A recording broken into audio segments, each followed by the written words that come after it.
Saudara sekalian,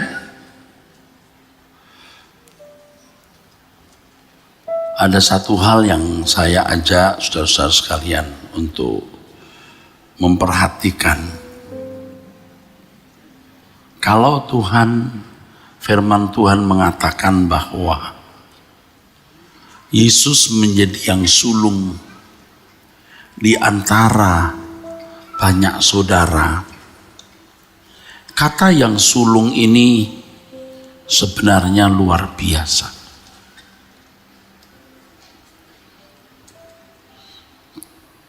Kita tidak boleh memandang hal ini sebagai hal yang remeh, yang murahan.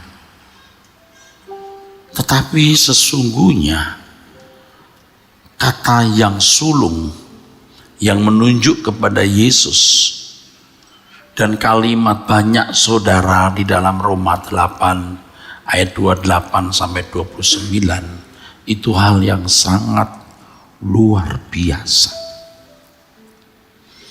Nah, banyak orang ketika berbicara mengenai keselamatan yang Tuhan berikan, fokusnya pasti terutama terarah pada terhindarnya manusia dari neraka.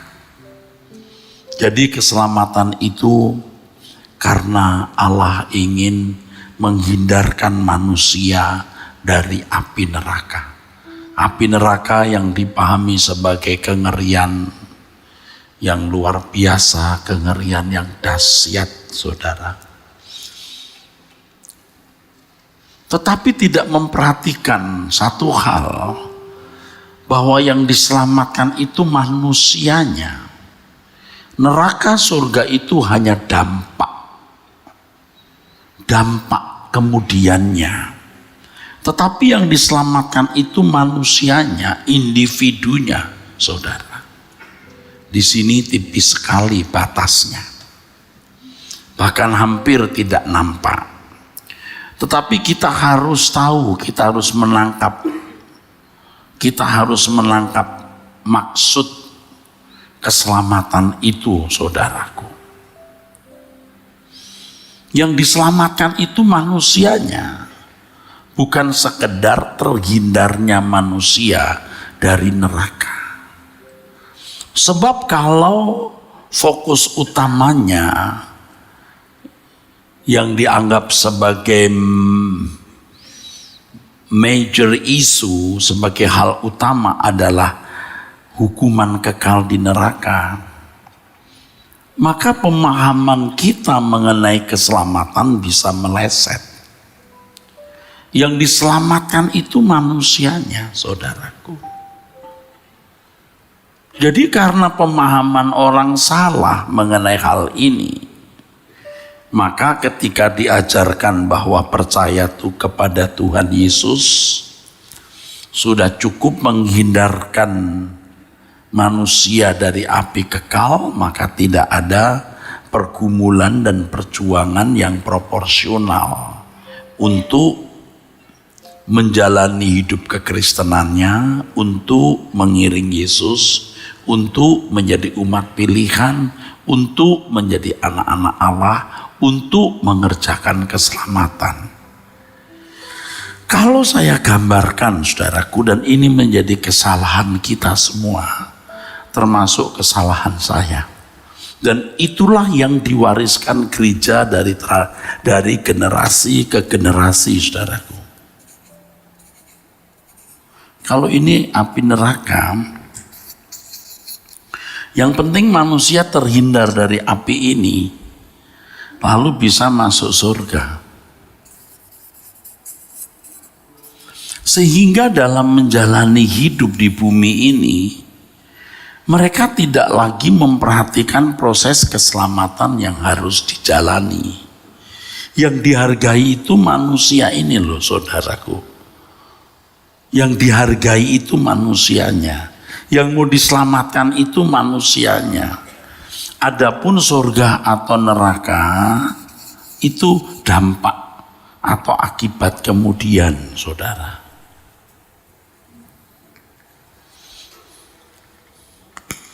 Di perjanjian lama tidak ada atau kurang jelas suasana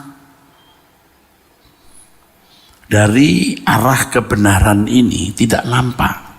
Sebab fokusnya adalah pemenuhan kebutuhan jasmani, saudara. Pemenuhan kebutuhan jasmani.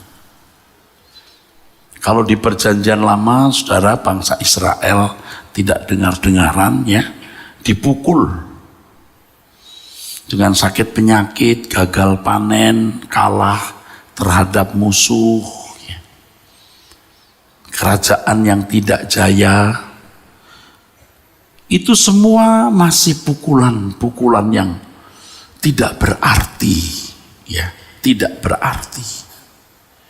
Lalu kita menemukan di situ firman Tuhan mengatakan yang taat diberkati, yang tidak taat dilaknati, berkat atau kutuk. Yang taat kepada hukum diberkati, kalau tidak taat dikutuk. Jadi tampil itu Allah yang garang, dalam tanda kutip seperti pemarah, yang mudah tersinggung, dan nampak kecemburuannya yang begitu kuat. Tetapi di perjanjian baru kita tidak melihat Allah yang garang seperti di perjanjian lama, ya. Salah, kita bisa lebih parah dari orang Israel loh, bisa. Tapi Allah tidak pukul, ya, tidak ada reaksi Allah yang keras. Nah, kita itu diperlakukan sebagai manusia yang dewasa karena kita mengenal kebenaran Injil. Saya bicara dalam konteks umat pilihan, ya saudara. Kita memiliki kebenaran Injil yang landasan kebenarannya bukan hukum tapi Yesus. Kita hidup dalam suasana umat perjanjian baru yang masalah berkat-berkat jasmani itu sudah tidak lagi menjadi hal yang utama, saudara. Kalau bangsa Israel tidak taat itu dikutuk dengan kemiskinan, ya, ditindas musuh, ya. Tetapi di umat perjanjian baru justru Tuhan membawa kita kepada kemiskinan, seperti kehidupan umat Kristen di abad mula-mula, dibawa kepada keadaan yang sengsara, yang miskin, yang tertindas oleh agama Yahudi dan tertindas oleh kekaisaran Roma. Dan itu dianggap bukan masalah dan memang bukan kutuk, karena manusianya yang mau diselamatkan, manusianya yang mau diperbaiki. Tetapi kalau umat perjanjian lama belum bisa diperbaiki, umat perjanjian lama hanya dibuat taat, ya, supaya mereka tetap eksis sebagai bangsa yang mewarisi pengenalan akan Allah. 1, 2, bangsa yang akan melahirkan Mesias. Dan kalau saya tambahkan 1, ya, menjadi saksi. Tapi cukup 2 hal ini cukup membuat mereka menjadi saksi. Saksi siapa Allah yang benar itu. Elohim, Yahweh, Allah yang esa, Allah Abraham, Ishak dan Yakub, Allah Israel. Maka sampai hari ini saudara melihat bagaimana bangsa Israel bisa memiliki keunikan, uniknya, yang berbeda dengan bangsa lain. 2500 tahun meninggalkan negerinya, bisa kembali lagi. Dan herannya saudara, di tanah Palestina itu tidak pernah berdiri suatu negara selama 2500 tahun. Hanya dianeksasi, dikuasai oleh bangsa-bangsa lain, ya. Lalu bangsa yang menguasai menaruh gubernur. Tapi belum pernah ada negara yang bisa berdiri di wilayah itu. Kecuali sekarang ini Israel lalu Palestina mengendaki negara berdiri di wilayah itu. Tidak mungkin ini kebetulan. Bangsa-bangsa di Kanaan, orang Amori, Het dan lain sebagainya, hari ini punah. Padahal mereka masih ada di sana mestinya. Justru bangsa Israel yang diangkut keluar dari negerinya bisa balik. Ada tanda tangan Allah di situ. Ada jejak Allah di situ. Dan ini menakjubkan sekali. Sangat menakjubkan, saudaraku. Saudara nangkep enggak? Saya sedang menjelaskan apa? Amin. Jadi kalau Allah seakan-akan garang, pemarah, sebab yang dihadapi manusia yang belum diperbaiki. Kalau saudara ke taman safari, saudara, itu yang pernah saya tanyakan, itu di sekitarnya itu ada strum. Saya pernah menanyakannya di taman safari, ya. Saya lupa di luar negeri atau di Indonesia ya. Jadi binatang itu tahu nyebrang di situ kena strum, jadi takut. Nah bangsa Israel itu mesti diberi strum, jangan melanggar, dihukum, supaya mereka tetap eksis sebagai bangsa. Yang kedua supaya mereka itu suatu hari akan menurunkan Mesias, jangan punah. Dan mereka menjadi saksi. Hari ini nyatanya mereka masih eksis. Unik ya saudara. Kalau kita umat perjanjian baru yang diselamatkan. Yang diselamatkan manusianya. Ingat itu. Jadi bukan sekedar tidak masuk neraka dan boleh masuk surga. Bukan hanya itu. Ini dampak kemudiannya. Jadi keselamatan itu tekanannya adalah manusianya itu yang diselamatkan. Kalau Yesus dihadirkan sebagai Adam kedua, Alkitab berkata jelas loh, Adam kedua. Kalau Yesus disebut Adam kedua, dia harus dibuat dengan komponen keadaan yang sama seperti Adam. Setuju nggak? Tidak mungkin dia memiliki keberadaan yang berbeda dengan Adam.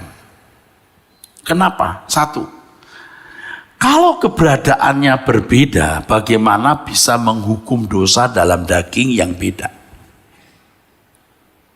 Harus sama, dosa dilakukan dalam daging, maka dosa dipikul atau dijatuhkan pada daging yang sama. Ya, secara komponen fisik yang kelihatan. Yang kedua, disamakan dengan Adam artinya dia harus menggantikan tugas Adam yang menjadi pokok keselamatan. Jadi kalau Adam bisa berbuat salah tanpa mengurangi rasa hormat kita kepada Tuhan Yesus, dia itu maha besar yang dipercayai Bapa untuk menjadi raja, saudaraku. Dia juga harus berkeadaan seperti Adam. Maka dikatakan dalam Alkitab, kurang apa? Kurang jelas apa? Dalam segala hal disamakan dengan manusia. Coba, kurang jelas apa itu? Jelas. Dia belajar taat dari apa yang dideritanya. Belajar taat. Nah, itu dua. Yang ketiga, kalau dia berkeadaan berbeda dengan manusia, kita tidak bisa mencontoh dia loh. Dia beda kok. Sehebat-hebatnya monyet, dia nggak bisa mencontoh manusia karena beda. Nggak usah monyet dengan manusia, nggak usah. Manusia dengan manusia saja. Satu dilahirkan dalam satu lingkungan tertentu, dengan pendidikan tinggi dan situasi yang berbeda dengan manusia yang satu, yang lain, yang dilahirkan dalam lingkungan terbelakang, terjauh, 3T itu loh. Terbelakang, terjauh, apalagi udah tertinggal. Sama-sama ya. Lalu mau dipadukan enggak bisa. Kita tidak bisa paksa yang T3T tadi seperti yang tinggal di kota. Keadaannya beda. Itu saja sudah beda. Padahal manusianya sama loh saudara. Nah Tuhan menempatkan kita di dunia yang sama. Ya tentu saja masing-masing orang punya standar, punya tuntutan yang berbeda, jelas. Tetapi Yesus harus berkeadaan seperti kita supaya kita bisa mencontoh Dia. Coba kita baca dengan teliti ya, Roma 8 ayat 29 ini. Mari kita lihat. Tetapi saudara ingat perkataan saya tadi di awal khotbah saya, kita ini sebenarnya makhluk yang luar biasa. Kalau Yesus disebut yang sulung di antara banyak saudara, kita itu bisa diproyeksikan itu luar biasa. Makanya saudara, kalau saudara terpilih, saudara itu harus meninggalkan dunia. Tidak boleh ada percintaan dunia. Meninggalkan segala sesuatu, melepaskan beban dan dosa. Tidak mungkin kita bisa hidup wajar. Jadi kalau yang kita warisi hanya sebuah keberagamaan, liturgi, dan doktrin-doktrin yang diperdebatkan sepanjang abad, kita tidak beda dengan banyak orang Kristen lainnya. Dan sekarang kita melihat peta yang jelas tidak terbantahkan. Gereja-gereja kita di Indonesia ini kan pada umumnya sending dari Eropa. Sekarang Eropa bagaimana warna keberagamaannya? Pudar. Ada yang salah. Saya menjunjung tinggi Martin Luther, Calvin, Zwingli, Melanchthon, dan tokoh-tokoh reformasi lain. Tapi saya harus mengatakan tugas mereka belum selesai.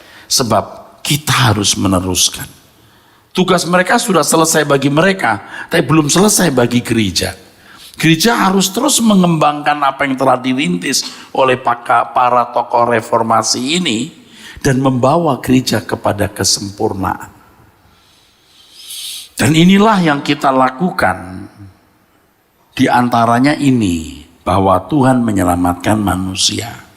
Bukan hanya terhindar dari neraka. Jadi tidak cukup kita meyakini Yesus juru selamat lalu boleh meyakini kita terhindar dari neraka dan boleh masuk surga. Keselamatan itu hari ini. Hari ini keselamatan itu. Surga neraka itu dampak kemudiannya.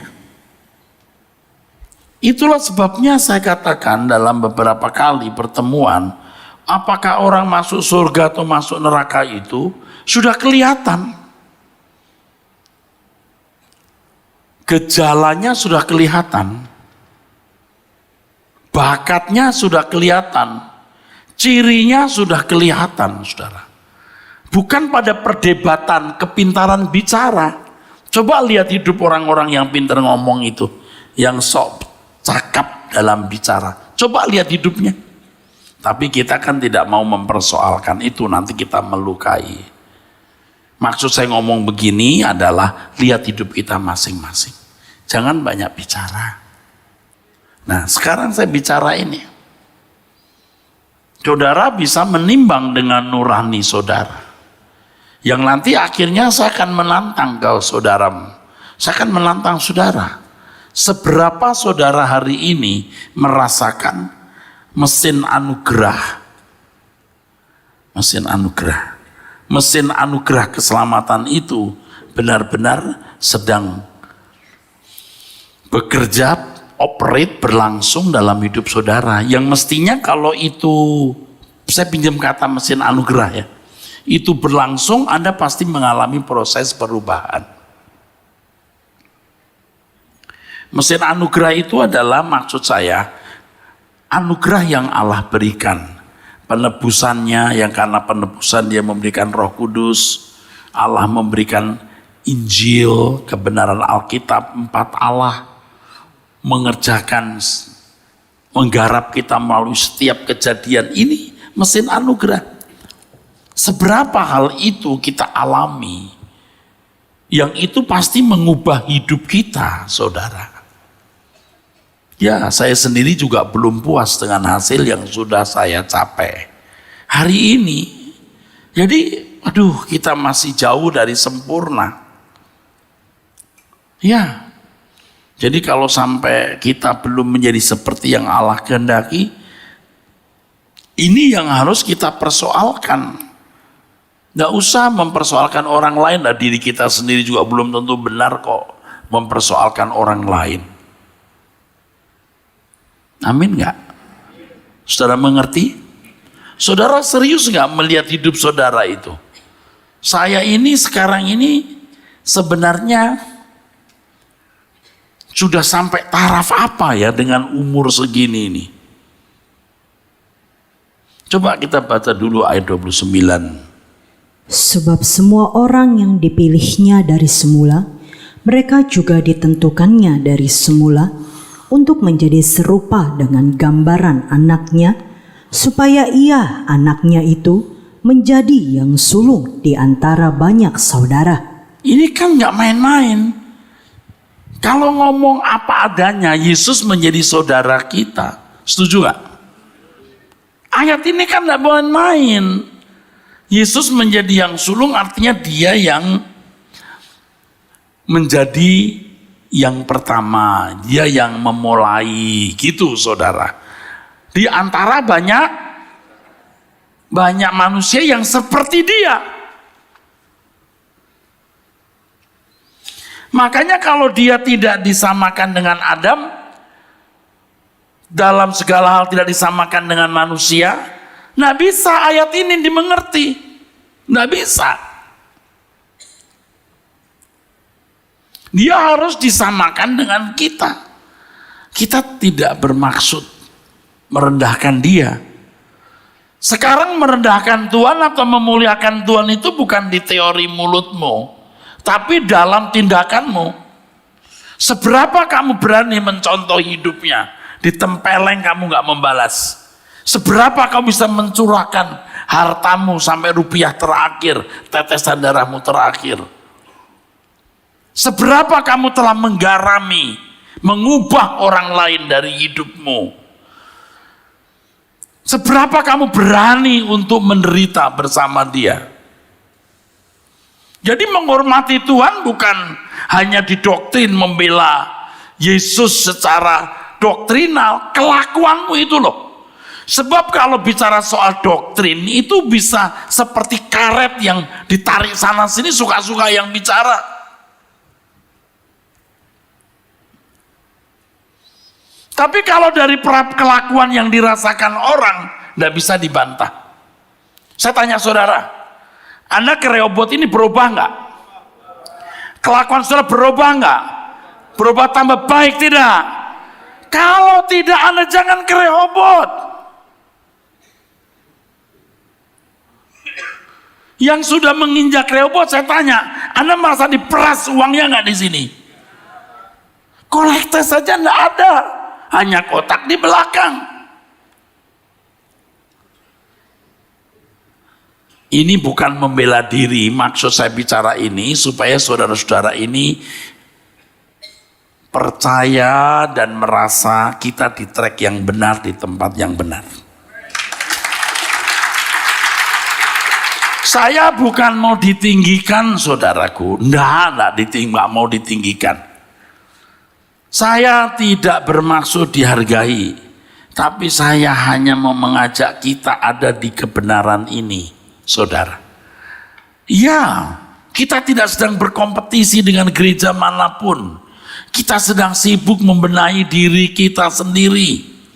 Ya, kan di sini kita sering mendengar gembalanya saja bicara, gembalanya saja mengaku, bila selama ini aku belum menjadi seperti Yesus. Jadi belum. beriku kesempatan di sisa waktuku kau ubahkan. Jadi kalau saya tanya Pak sudah seperti Yesus belum? Belum. Dan tadi pagi dan sepanjang saya khotbah hari ini, saya mengkhotbahkan satu hal. Miliki komitmen meninggalkan dunia itu dulu. Walaupun kita belum sempurna, komitmennya harus sudah ada. Jangan harap dunia membahagiakan. Komitmen hidup suci, tidak bercacat, tidak bercela, pulang ke surga. Ya saudaraku, dunia bukan rumah kita, segenap hidup kita milik Tuhan. Komitmen dulu, soal bagaimana memenuhinya kita akan dipimpin Tuhan. Ya saya nggak bisa mengulangi lagi khotbah yang tadi pagi itu. Aduh, itu perlu didengar lengkap saudara. Dan itu yang mengubah hidup saya. Kalau tahu dari dulu kebenaran ini pasti sekarang lebih baik. Tapi sekarang belum sempurna. Coba dibaca ulang saudara. Saudara mengerti yang saya sampaikan? Kitanya, objek keselamatan itu kita. Bukan hanya supaya terhindar dari neraka. Hari ini proses keselamatan harus berlangsung.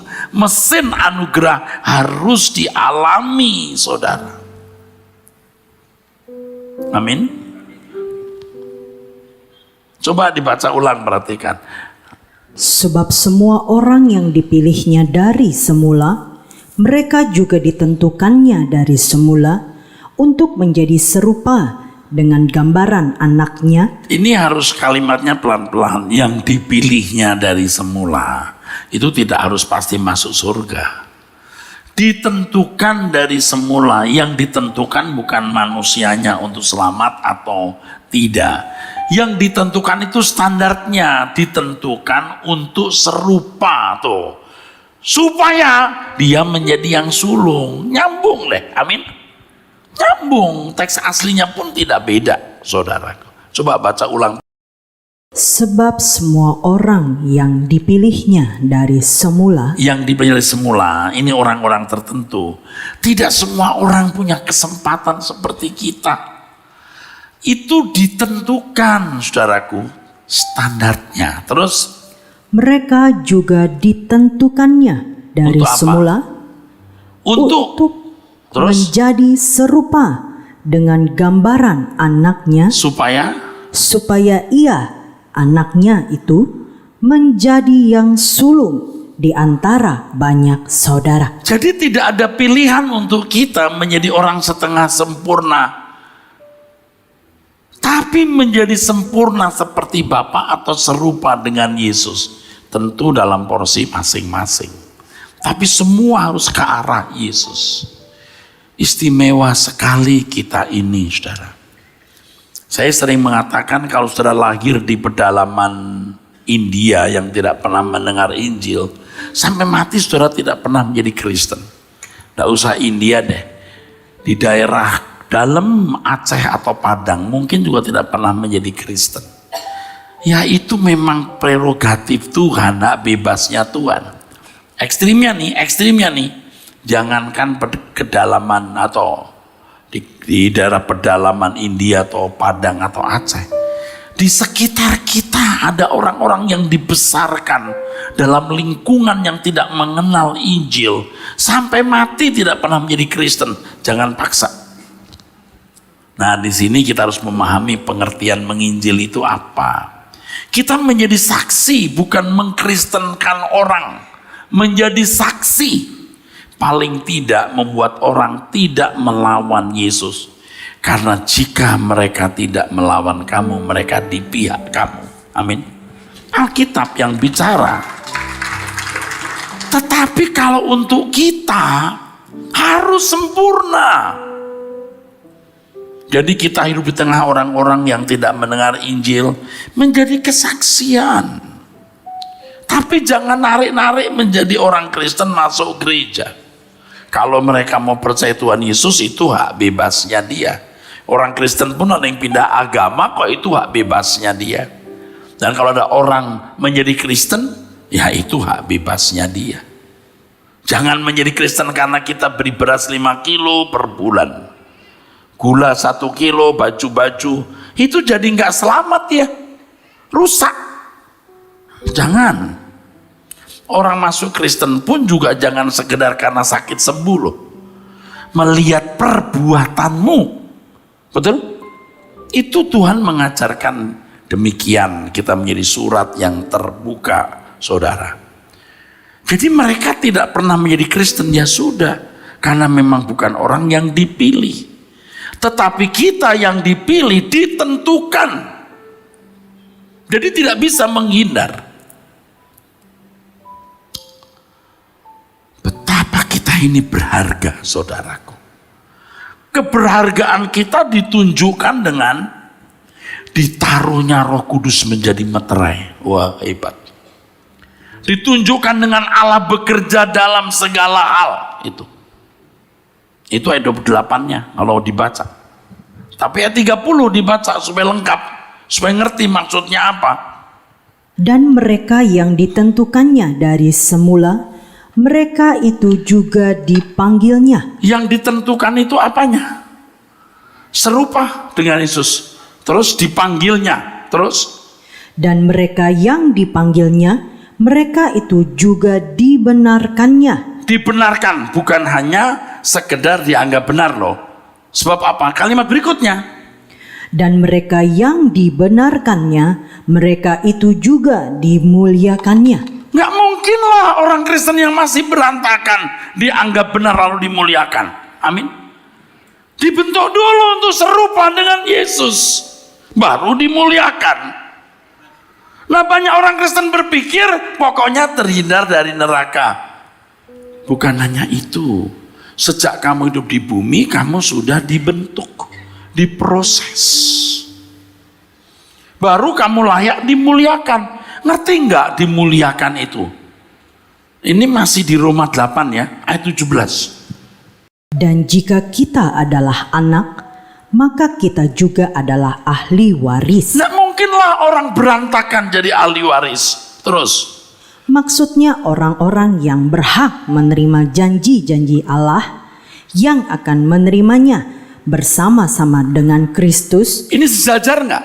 Yesus bersama kita. Soal sejajar tentu tidak mungkin, dia adalah Allah. Maksud saya dia adalah Tuhan yang akan menjadi Raja. Yesus ya menerima janji-janji dari Allah bersama-sama dengan kita. Amin. Allah satu pihak, Yesus dan kita pihak lain. Amin. Jelas. Terus? Yang akan menerimanya bersama-sama dengan Kristus. Yang akan menerimanya bersama-sama dengan Kristus. Terus? Yaitu jika kita menderita bersama-sama dengan Dia, supaya kita juga dipermuliakan bersama-sama dengan Dia. Nah, sekarang pertanyaan sederhana saja. Saudara jadi orang Kristen, saya tanya nih, sudah menderita untuk Kristus belum? Bagaimana dimuliakan? Pertanyaan sebelumnya mestinya, bagaimana Anda dimuliakan kalau Anda tidak dewasa seperti Dia? Makanya mesti diproses, manusianya diperbaiki. Itu maksudnya. Nangkep ya saudara? Tetapi kekristenan yang sudah menjadi agama, itu hanya menempatkan orang Kristen yang rajin ke gereja. Menempatkan orang Kristen yang wajar seperti manusia lain. Nah, saya bicara ini juga sebagai orang yang sudah jatuh ke lubang itu. Biar pendeta juga saya itu mau hidup wajar. Jadi saya terlambat. Ya lumayan lah terlambat daripada tidak sama sekali. Dan saya ngomong ini tidak ngebluff atau mengelaborasi perkataan loh. Saya jujur mengakui itu, saudara. Makanya lagu-lagunya kan jelas. Beriku Ya kan, beriku kesempatan. Aduh, sedih kita saudara. Kau ubahkan. Kita telah berbuat salah selama bertahun-tahun. Beriku kesempatan di sisa waktuku, kau ubahkan. Saudara sudah mendengar khotbah ini kan ya? Saudara sudah dengar mungkin bahkan beberapa kali ya, dari perspektif yang berbeda-beda. Saudara pulang ke rumah, keluar dari gereja ini tidak berubah loh. Saking sudah biasanya itu, siklus hidup saudara itu sudah salah. Siklus hidupnya juga sudah salah. Sehingga ketika di pendengar khotbah ini pun masih nggak bisa berubah. Coba kalau terus-menerus begini tiba-tiba Anda mati gimana? Makanya kita harus mengambil keputusan bertindak untuk berubah. Apalagi yang mukanya sudah seperti saya ini. Fase hidupnya sudah seperti saya, last phase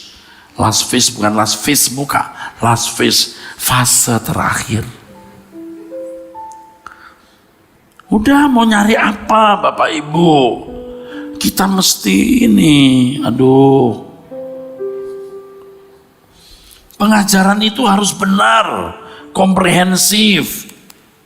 Saya bicara Yesus bisa berbuat dosa, udah ngamuknya kayak apa orang-orang itu. Terserah situ dah. Kamu percaya Yesus tidak bisa berbuat dosa, ya terserah. Kamu bangun teologiamu dari pengetahuan itu. Kok kamu ngurusin saya? Sesat, ya biarinlah sesat, urusan kamu apa dengan saya? Dari doktrin teologi yang saya pahami, saya bagikan, ada implikasinya. Bukan sembarang tapi begini supaya kita begini, gitu saudara. Amin. Mengerti kan? Kita tepuk tangan, puji Tuhan saudaraku.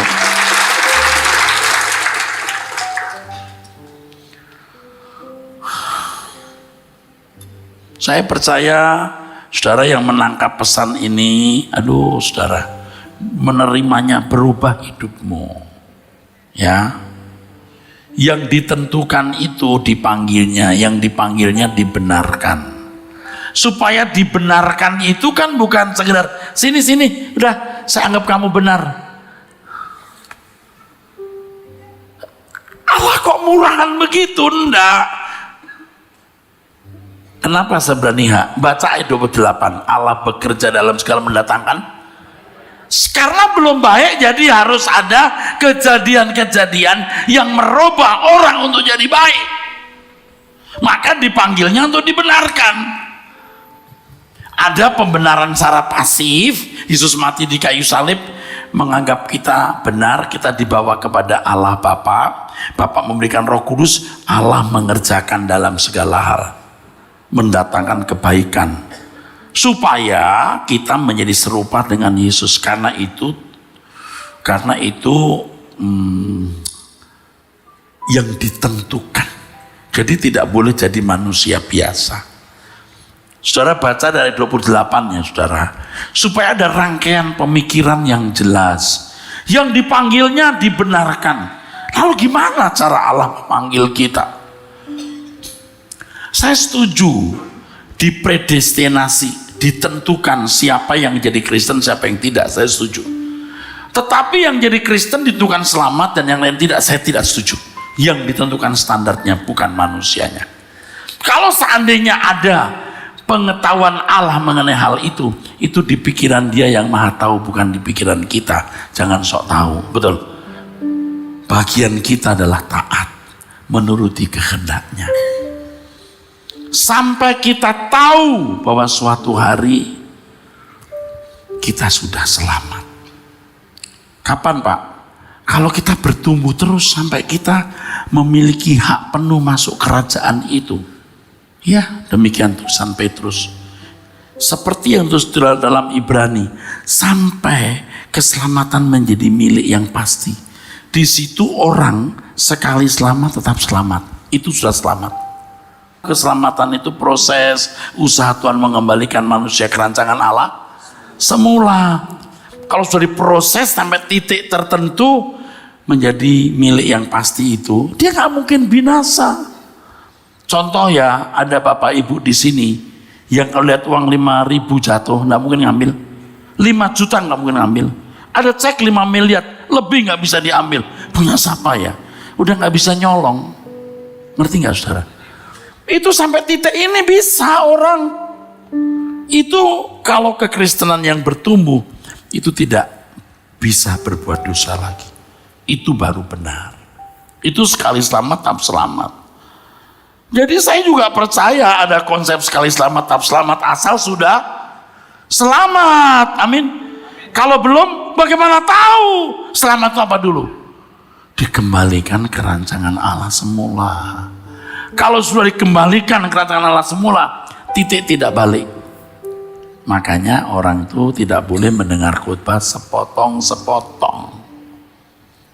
Amin, saudara. Saudara yang di sini nangkep khotbah saya? Harus cerdas. Kita itu punya penjelasan lengkap. Nah, kita lihat sekarang dari ayat 28. Coba saya beritahu kepada saudara, itu nyambung semua. Baca. Kita tahu sekarang bahwa Allah turut bekerja dalam segala sesuatu untuk mendatangkan kebaikan bagi mereka yang mengasihi Dia. Mendatangkan kebaikan paling tidak nih, paling tidak dia belum punya kebaikan itu. Paling tidak menambah kebaikan. Paling tidak. Jadi bukan sudah baik, perlu ditambahkan kebaikannya. Tapi kalau mau lebih benar nih, dari tidak baik jadi sempurna. Amin. Dari tidak baik menjadi baik menurut Tuhan, ini sempurna. Karena baiknya di sini 29. Standar baiknya itu di sini 29.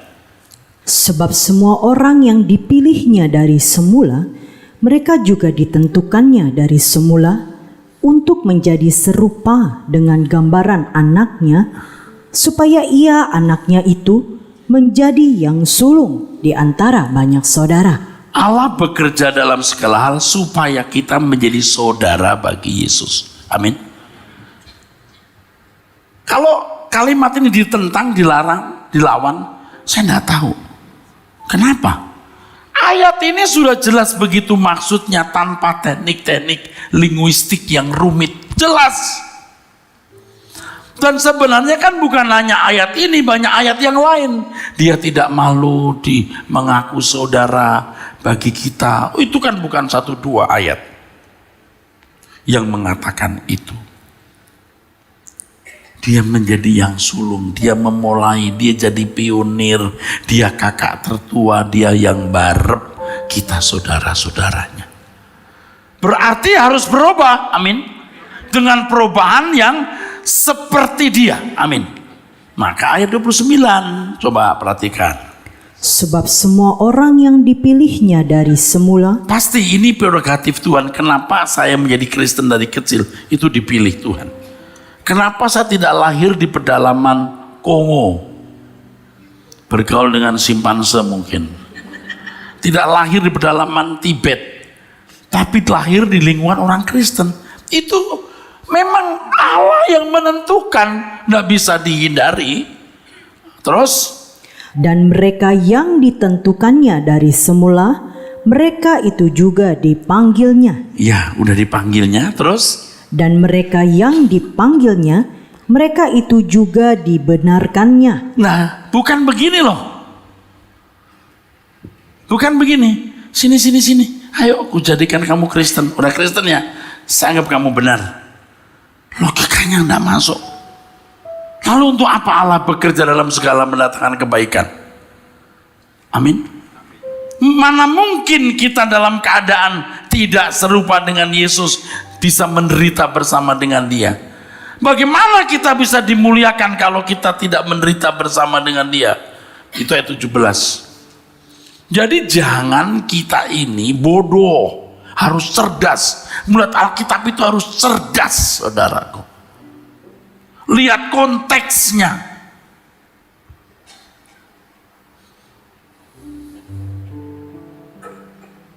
Oke, terus. Dan mereka yang dipanggilnya, mereka itu juga dibenarkannya. Ya, proses dipanggil sampai dibenarkan. Itu kalau di sini kan seakan-akan otomatis. Tidak otomatis. Lihat ayat sebelumnya dong. Kan ada proses Allah bekerja. Amin. Nangkep saudara? Jelas ada proses.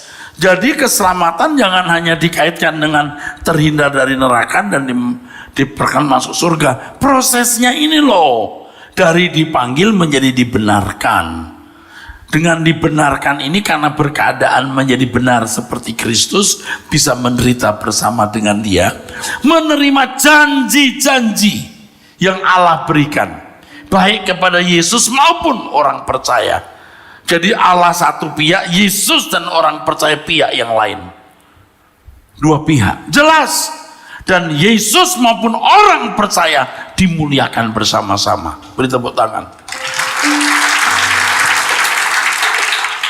Jelas. Alkitab mengatakan Bapa menjadi kepala. Yesus sendiri menundukkan diri kepada Bapa. Jelas, tidak perlu teknik-teknik linguistik yang rumit begitu kok. Dan ini implikasinya adalah supaya kita bisa mengikut Yesus. Kalau Yesus entitas yang berbeda dari Adam, kita nggak bisa ikut Dia. Kita nggak bisa ngikuti. Tapi kalau dalam segala hal Ia disamakan dengan manusia, kita bisa ikuti Dia. Beri tepuk tangan saudara. Kita menghormati Tuhan dengan mengatakan ini, bukan merendahkan derajatnya, kita meninggikan Dia. Soal meninggikan atau merendahkan, jangan hanya di mulutmu, jangan ada tulisanmu, tapi dalam perbuatanmu itu nyata. Amin, saudara. Diberkati, saudara. Ya, saya mengatakan berulang-ulang, kalau di sini Anda berubah nggak, tambah positif, tambah mengasihi Tuhan, tambah mengerti firman Tuhan, tambah Pak Yakus. Kalau tidak usah. Makanya di gereja ini pengertian-pengertian seperti ini dibuka. Dan saudara harus menjalani hidup setiap hari sesuai dengan rencana Allah memanggil saudara. Satu hari yang Allah berikan itu berharga sekali. Kalau mesin anugerah itu terus operate, bekerja, Anda pasti berubah. Amin. Pasti berubah. Pertemuan seperti ini pertemuan yang luar biasa loh saudara. Anda mendapatkan insight, masukan. Ini kalau masukannya itu memadai atau banyak, tidak mungkin Anda tidak berubah saudaraku. Tidak mungkin Anda tidak berubah. Di zaman anugerah ini, Allah menampilkan diri sebagai Bapa.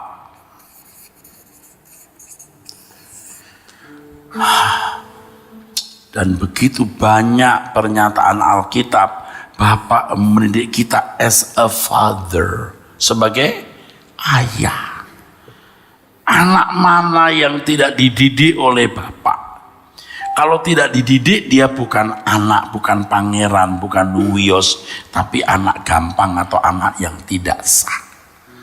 Jadi Anda jadi anak yang sah atau tidak sah, itu respon saudara. Jadi kalau orang berkata, aku percaya Yesus Kristus Juru Selamat, itu belumlah respon yang memadai. Percaya seperti itu belum percaya yang menyelamatkan. Lihat dong Abraham percayanya bagaimana. Kalau bicara Roma pasal 3, pasal 4, kita dibenarkan bukan karena perbuatan tapi karena iman. Itu imannya Abraham. Apa tindakan Abraham? Menuruti apapun yang Allah kehendaki, meresponi Tuhan, meresponi Allah Yahweh. Baru disebut Bapak orang percaya. Nah, kita meresponi Allah Bapak bagaimana? Ini.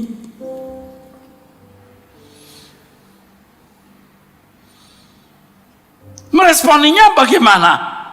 Percaya Yesus sebagai Tuhan dan Juru Selamat. Belum percaya yang menyelamatkan. Kalau kamu percaya Yesus, kamu harus melakukan kehendaknya.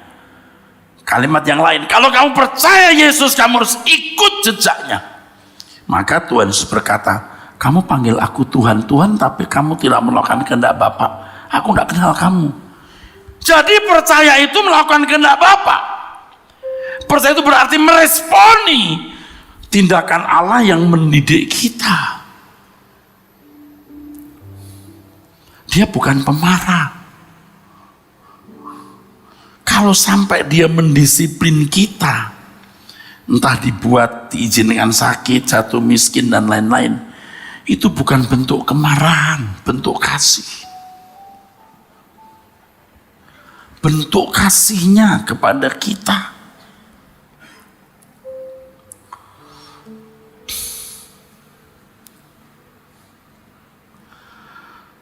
Kalau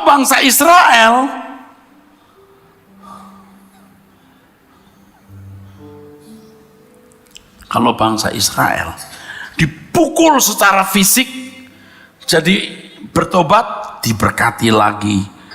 Itu manusia yang belum dewasa, kelompok masyarakat yang belum zaman anugerah, saudaraku sekalian.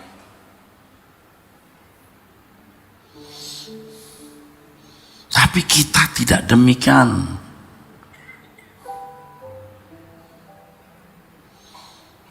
Kita dibimbing sebagai anak. Makanya ya Bapak Ibu, satu hal ini saya sudah menghayati. Saya bagikan ya.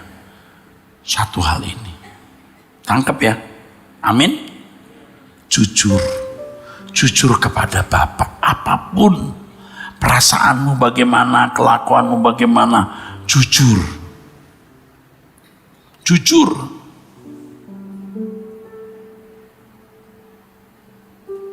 Jujur.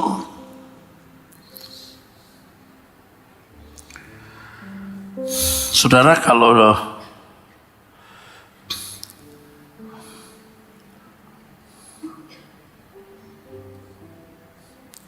kalau mengerti yang saya maksudkan, Anda bisa merasakan itu kasih Bapak itu. Bapak, aku takut, Bapak, aku khawatir. Bapak, tadi aku ngomong begini karena punya maksud ini.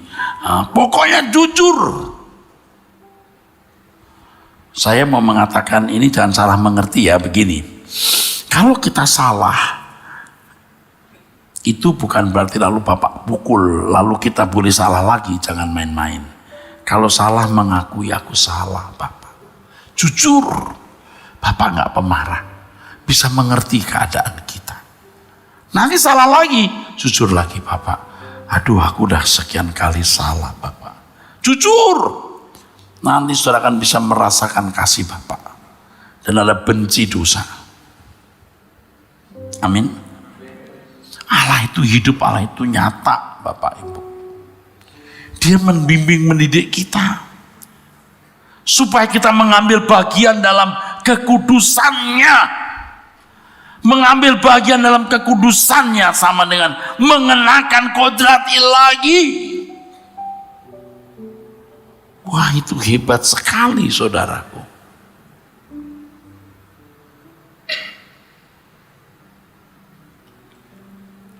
Maka hargai diri kita. Tadi saya sambil merenung-renung untuk khutbah malam ini, saya menemukan satu kalimat di pikiran saya. Kenapa ya manusia tidak menjadi berharga? Karena dia menghargai barang fana. Apakah itu arloji, apakah itu tas, apakah itu benda-benda lain. 1, 2. Karena manusia menghargai dirinya dengan cara yang salah. Kehormatan, pujian, sanjungan, orang nunduk. Itu loh. Jadi tidak berharga dia. Amin. Jadi kalau saudara tidak punya arloji mahal, nggak punya tas mahal, tidak dihormati orang, bukan berarti Anda tidak berharga. Di dalam dirimu ada komponen yang Allah taruh, yang itu bisa diubah menjadikan saudara anak-anak Allah atau manusia yang mengambil bagian dalam kekudusannya.